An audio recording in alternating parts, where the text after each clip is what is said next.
A couple of years ago, paleontologists discovered a Tyrannosaurus rex skull covered in deep bite marks across its face. They realized something chilling. Another T-Rex had attacked and chewed on this dinosaur's head while it was still alive. This wasn't an isolated case. Take the famous T-Rex skull known as Stan. When researchers examined it, they found several perfectly round puncture holes. These matched the size and shape of T-Rex teeth exactly. The wounds had healed, proving Stan lived through a savage attack. But Stan is far from unique. That's not random violence, it's a clear pattern. A T-Rex bite could punch through steel. Many of the injuries healed, meaning the dinosaurs continued living with horrific facial scars. Not just combat wounds, but deliberate stripping of flesh from bones, including small toe bones. Your favorite movie dinosaur was apparently quite willing to eat members of its own species. Another champion of cannibalism comes from prehistoric Majungasaurus. The tooth spacing matched only Majungasaurus teeth. Because the island was a hot, dry environment with scarce resources, these dinosaurs turned on each other when food ran low. 17% came from the same species, including Allosaurus bones gnawed on by other Allosaurus.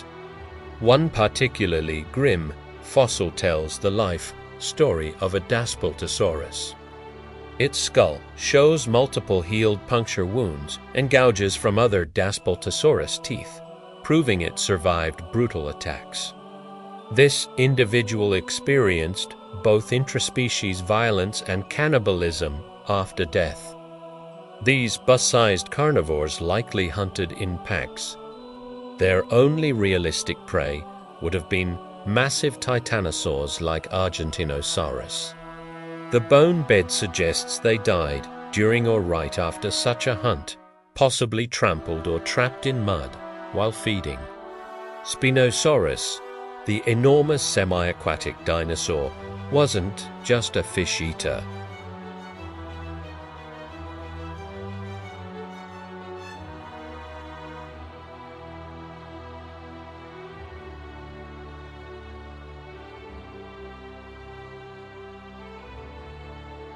In Utah, a 9-ton block of sandstone preserved at least 6 Utahraptors. It appears one raptor jumped into thick mud to finish off a stuck herbivore and became trapped. Instead of learning, the rest of the pack followed one by one until the entire group sank together. Some were stepping on others in a desperate attempt to escape. These polar bear-sized raptors with 9-inch sickle claws were ultimately defeated by wet dirt and poor decision-making.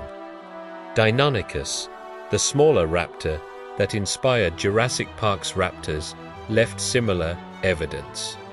Multiple sites in Montana and Oklahoma show Deinonychus bones scattered around Tenontosaurus carcasses. Tenontosaurus was much larger and could deliver powerful kicks. Rather than elegant teamwork, these hunts likely turned into chaotic feeding frenzies. The most dramatic snapshot of dinosaur violence is the fighting dinosaurs fossil from Mongolia. A velociraptor and a protoceratops are preserved locked in combat. While the protoceratops has its powerful beak clamped on the raptor's arm, fracturing the bone, neither would let go. It's a perfect frozen moment of mutual rage. About 60% of adult tyrannosaur skulls, including Gorgosaurus, show healed bite wounds, concentrated around the eyes, snout, and jaws. Museums and textbooks called it a baby eater. In 2006, closer examination revealed those bones belonged to small crocodiles and lizards, not juvenile Coelophysis.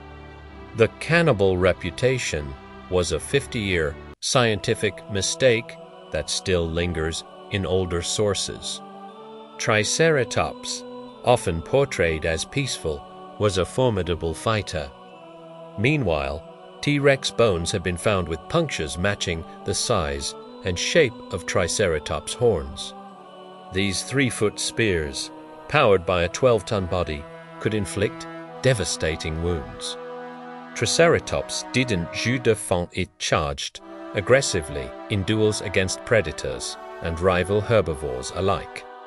An Allosaurus tail vertebra has a perfectly round, healed hole punched straight through it, the exact size of a Stegosaurus tail spike, indicating they were actively used as weapons. Those for spikes, swung with massive tail muscles, could deliver bone-piercing force. The backplates may have been for display or distraction. The real threat was always the spiked tail. Ankylosaurus took defense to another level with its tail club. Biomechanical studies show a swing could shatter a T-Rex leg bone. Evidence from Ankylosaurus fossils, including one named Zool, shows damaged and healed armor plates on the sides, suggesting they clubbed each other during mating or territorial fights. These living fortresses used their bone hammers on both predators and rivals. Many domes show pitted scars, gouges, and healed fractures from headbutting contests. The 10-inch thick domes absorbed tremendous impacts, yet juveniles already showed signs of brain trauma. Headbutting wasn't occasional, it was a lifestyle. These dinosaurs spent their lives deliberately giving each other concussions. And dome-headed pachycephalosaurs.